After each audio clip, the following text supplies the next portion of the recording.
বাংলা হোক বা হিন্দি সিনেমা হোক, রিলিজের কিন্তু একটা ধুম পড়ে গেছে বন্ধুরা। যাই হোক, আপনারা অনেকেই হয়তো ইতিমধ্যেই জেনে গেছেন যে দেবদার তো গত বছরে অলরেডি খাদান হিট করে গিয়েছে। তারপর কিন্তু এবছর পুজোর সময় তার রঘু ডাকাত আসছে, তারপর প্রজাপতি 2 রিলিজ করবে। তার আগে তার শুধু তোমারই জন্য বলে 2015 সালে বিরসা দাশগুপ্ত একটি ছবি রিলিজ করেছিল। ভালো ছবি, ভালো বাংলা ছবি, আমার তো অন্তত ভালো লাগে ছবিটার ইমোশন রয়েছে ছবিটির মধ্যে। অদ্ভুত একটা কি বলে, একটা ভালো লাগা খারাপ লাগা একটা কাজ করে সবসময়।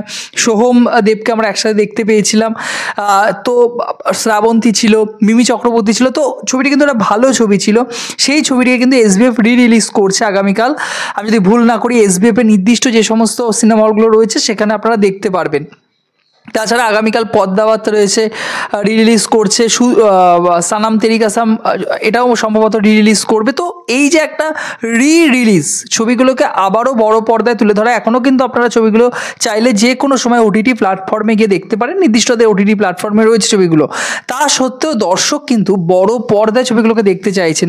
আমি যদি ভুল না করি এই মান্থেই ইন্টারস্টেলার আসার কথা রয়েছে ক্রিস্টোফার নোলানের, তো ওটাও বড় পর্দায় এক্সপিরিয়েন্স করার সৌভাগ্য আমার তো অবভিয়াসলি হয়নি তখন। তো দেখুন, এর ভালো দিক রয়েছে, খারাপ দিক রয়েছে, ঠিক আছে। আমি দুটো বিষয় নিয়ে আলোচনা করব। অনেকেই হয়তো বলবেন যে সব কিছু বিষয়ে নেগেটিভিটি খোঁজার কি কোনো দরকার রয়েছে। আমি নেগেটিভিটি কখনোই করছি না। দর্শক অবশ্যই হলে গিয়ে ছবি উপভোগ করুন। পুরনো ছবি তারা হয়তো সময় দেখতে পারেননি, 2015 সালে তো অবশ্যই আমার হলে গিয়ে ছবিগুলো দেখা হয়নি, এক্সপিরিয়েন্স করা হয়নি। 16তে সম্ভবত সানাম তেরি কাসাম এসেছিল, সেটা খুব ভালো ছবি। তো সেগুলোকে বড় পর্দায় আবার রিলিজ করা, দর্শকের আনন্দ উপভোগ করা, এবং সেই ছবিগুলো যখন রিলিজ করে, কাহো না পেয়ারে রিলিজ করলো রিসেন্টলি, তো সেটাও দর্শক বড় পর্দায় উপভোগ করেছেন। বিশেষ করে গানগুলো যেগুলো বড় স্ক্রিনে বড় সাউন্ড বক্সে শুনতে খুব মজা লাগে আর কি। তো দর্শক কি পান বা এখান থেকে কি পান না, এটাকে কোথাও কি ইন্ডাস্ট্রির ক্ষেত্রে ধোকা দেওয়া, যে নতুন ছবি তৈরি হচ্ছে না বলে পুরনো ছবিগুলোকে বারবার করে চালিয়ে দেয় ইন্ডাস্ট্রির ক্ষেত্রে? দেখুন, প্রথম যে বিষয়টা পজিটিভ পয়েন্ট, সেটা হলো দেখুন, দর্শক হিসাবে তো আমরা ক্রমাগত পরিণত হই। আজ ইন্টারস্টেলার যখন রিলিজ করেছিল তখন একজন মানুষ যে মানসিকতা নিয়ে ছবিটি বড় পর্দায় দেখেছিলেন, যত সময় এগিয়েছে তার কিন্তু সেই বিষয় সম্পর্কে সে অনেক পরিণত হয়েছেন। তার দেখার দৃষ্টিভঙ্গি বদলেছে, সে হয়তো বাইরের ছবি আরও বেশি পরিমাণে দেখেছেন। তো আমার মনে হয় তার যে এক্সপিরিয়েন্স করার যে ক্ষমতা, সেটা কিন্তু অনেকটাই বেড়ে গিয়েছে। ফলত দর্শক সেই সময় যেভাবে উপভোগ করেছিলেন ছবিটি, বা আমাদের মতো যে সমস্ত দর্শক রয়েছে যারা 2000 সালে তার আগে পরে জন্মগ্রহণ করেছেন, তাদের ছবিটা হলে দেখা হয়নি। ইনসেপশন আমার হলে দেখা হয়নি, অবশ্যই তখন 10-11 বছর বয়স হয়তো হবে ম্যাক্সিমাম। তো সেই ছবিগুলো যখন বড় পর্দায় রিলিজ করা হবে আর কি, যদি এখন করা হয়, তাহলে দর্শক হিসাবে আমরা কিন্তু সেই উপভোগ করতে পারবো, আমরা কিন্তু এক্সপিরিয়েন্স করতে পারবো, বা এই নস্টালজিক ব্যাপারটা কিন্তু আবার ফিরে আসবে। দর্শক তো নস্টালজিয়া নিয়েই তো সিনেমা হলে যান ছবিগুলো দেখতে। আর যদি দেবের মন মানে রিলিজ করে, দেবের যদি চ্যালেঞ্জ রিলিজ করে, দর্শক কিন্তু ওই ফিলটা, ওই যে কমার্শিয়াল ছবি হচ্ছে না, আবার কমার্শিয়াল ছবি বা জিতের যদি বস রিলিজ করে, জিতের যদি আওয়ারা রিলিজ করে বড় পর্দায়, ফলত দর্শক, বা মিঠুন চক্রবর্তী যদি ফাটাকেষ্ট রিলিজ করে, মিঠুনদার যদি মহাগুরু রিলিজ করে, তো সেই যে উপভোগ দর্শক সেই সময় যেভাবে মাইন্ডসেট নিয়ে যেতেন, তাদের হয়তো বয়স হয়েছে, আজকে তাদের ছেলে মেয়ে নিয়ে তারা যাবেন, তাদের ফ্যামিলি তারা একসময় যেভাবে নিয়ে গেছেন, সেই ফ্যামিলির ছেলে মেয়ে বড় হয়েছে, তাদের ছেলে মেয়ে হয়েছে, তো তাদের দেখার দৃষ্টিভঙ্গি পরিবর্তন হয়েছে। এবং সেই সময়কালটা কিছু মুহূর্তের জন্য, ওই 2010 সাল 2012 সাল তার আগে পড়ে যে সময়কালটা ছিল, সেই নস্টালজিক হওয়ার জন্য কিন্তু দর্শক হলে যান। ফলত আমার মনে হয় যে বড় পর্দায় রিলিজ করার ফলে দর্শক টাকা দিয়ে, যেরকম সিনেমা তো সে আগেই দেখেছে, সিনেমা নিয়ে আলাদা করে কিছু বলার নেই, ওই টাইম মেশিন করে যেন কোথাও গিয়ে তারা ওই সময় হারিয়ে যাওয়া মুহূর্তটা যেন কিনে ফেলতে পারেন, হারিয়ে যাওয়া মুহূর্তের মধ্যে যেন কিছুটা হলেও যেন তারা ঢুকে যান, এবং সেই জন্যই হয়তো টাকা দিয়ে তারা টিকিট কেটে হয়তো সেই ছবিগুলো আবার দেখতে চান।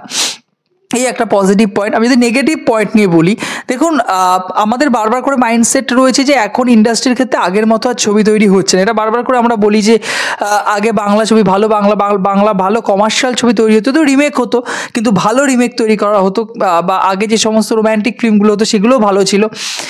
এখন ইন্ডাস্ট্রির ক্ষেত্রে সেগুলো আর ফিরে আসছে না, বা আমরা দেখতে পাচ্ছি না। বলিউডের ক্ষেত্রে একটা সময় আগে ভালো ভালো ছবি আমরা পেয়েছি, এখন কিন্তু সেই ধারার ছবি হচ্ছে না। রাজকুমার হিরানির মতো একজন বড় পরিচালক, যিনি কিন্তু একটা সময় 3 ইডিয়টস ছবি দিয়েছেন, পিকে দিয়েছেন, তো তারাও কিন্তু রিসেন্ট ডাঙ্কি কিন্তু আহামরি কোনো ছবি হয়নি। তো সেক্ষেত্রে না ওই মাইন্ডসেটটা আমাদের মধ্যে জোরদার হয়ে ওঠে পুরনো ছবি দেখতে গিয়ে, যে হ্যাঁ আগে তো এত ভালো ছবি হতো, দেখো আমি আবারও সেই ছবিটা দেখলাম, ভালো ছবি দেখলাম, এখন এত বছর পরে আগের মতো ছবি তৈরি হচ্ছে না। ফলত মাইন্ডসেটটা চেঞ্জ করা প্রয়োজন। ফলত দর্শকদের সামনে সেই একই যে ভ্রান্তি, যে ভুল ধারণা রয়েছে, কোথাও গিয়ে ওটাও যেন আরও জোরদার হয়ে যায় সিনেমাগুলো রিলিজ করার ফলে। যে দেখো বলিউড ইন্ডাস্ট্রি বা বাংলায় যে ধরনের ছবি তৈরি হতো, যে কোয়ালিটির ছবি তৈরি হতো, এখন আর সেই ধারার ছবি তৈরি হয় না। এখন একই গতে বাঁধা ছবি, ফ্যামিলি ড্রামা ছবি কিন্তু বারবার করে দর্শক রিলিজ করছে। এবং এই ছবিগুলো, ফ্যামিলি ড্রামা ছবিগুলো একবার দর্শক হলে যান বা দুবার দেখেন, তার বেশি কিন্তু ছবিগুলো কখনো হলে তারা দেখতে যেতে পারেন না বা দেখতে জানো না তারা আর কি, ইন্টারেস্ট হারিয়ে ফেলেন। বা বড় পর্দায় তো যখন ছোট পর্দায় আসে, যখন ওটিটি প্ল্যাটফর্মে, যখন টেলিভিশনে রিলিজ করা হয়, টেলিভিশনে স্যাটেলাইট রাইটসও বিক্রি হয় না, যখন পাওয়া যায় তখন দর্শক কিন্তু আর বারবার করে টেলিভিশনে ছবিগুলো দেখেন না, কারণ তাদের ইন্টারেস্ট অলরেডি এক দুবার দেখার পরে কিন্তু হারিয়ে যায় আর কি। যাই হোক, এই একটা নেগেটিভ পয়েন্ট। বা আরেকটা নেগেটিভ পয়েন্ট প্রথমেই বললাম, দর্শকদের মধ্যে তো এই মাইন্ডসেট রয়েছেই যে ইন্ডাস্ট্রিতে হয়তো ভালো ছবি তৈরি হচ্ছে না, বছরে যে ধারার ছবি বা যতগুলো ছবি তৈরি করার কথা ততগুলো ছবি রিলিজ করতে পারছে না। ফলত পুরনো ছবিগুলোতে যখন রিলিজ করা হচ্ছে, সেই ইমোশনকে কাজে লাগিয়ে, সেই নস্টালজিক ব্যাপারটাকে কাজে লাগিয়ে হল মালিক থেকে শুরু করে যারা রয়েছেন আর কি, যে সমস্ত ডিস্ট্রিবিউশন বা প্রোডাকশন হাউসে যারা রয়েছে, তারা কিন্তু আবার দ্বিগুণ তিনগুণ কিন্তু ইনকাম করে নেন আর কি, সেই বিষয়টাকে কাজে লাগে। যাই হোক, এই ছিল পজিটিভ এবং নেগেটিভ পয়েন্ট। আমার মনে হয় যে দর্শক হিসাবে আপনি যদি নস্টালজিক বা নস্টালজিয়া সেই সময়কালে হারিয়ে যেতে চান, যদি মনে হয় যে না সেই সময় হলে গিয়ে আমার ছবিটা দেখা হয়নি, এখন আমি দর্শক হিসেবে অনেকটা পরিণত, আমি হলে গিয়ে ছবিটা দেখতে পারি, তাহলে অবশ্যই আপনারা হলে গিয়ে ছবিটি দেখুন। আর যদি মনে হয় যে না অলরেডি ছবিটিতে ওটিটি প্ল্যাটফর্মে বা বিভিন্ন মাধ্যমে রয়েছে আর কি, ছবিটির মধ্যে এমন কিছু যদি রিলিজ করতে হয়, তাহলে অবশ্যই আপনার হলে গিয়ে কিন্তু দেখার কোনো দরকার নেই। আপনাদের কি মতামত রিলিজ নিয়ে, ছবি নিয়ে, এবং আগামী দিনে যে সমস্ত রিলিজ ছবি মানে বড় পর্দায় মুক্তি পাচ্ছে, তার মধ্যে কোনটা নিয়ে আপনারা সব থেকে বেশি এক্সাইটেড, কমেন্ট বক্সে জানাতে কিন্তু ভুলবেন না। ভিডিওটি ভালো লাগলে ইনফরমেটিভ ভিডিও পেতে চ্যানেলকে সাবস্ক্রাইব করে পাশে থাকবেন বন্ধুরা। জয় হিন্দ।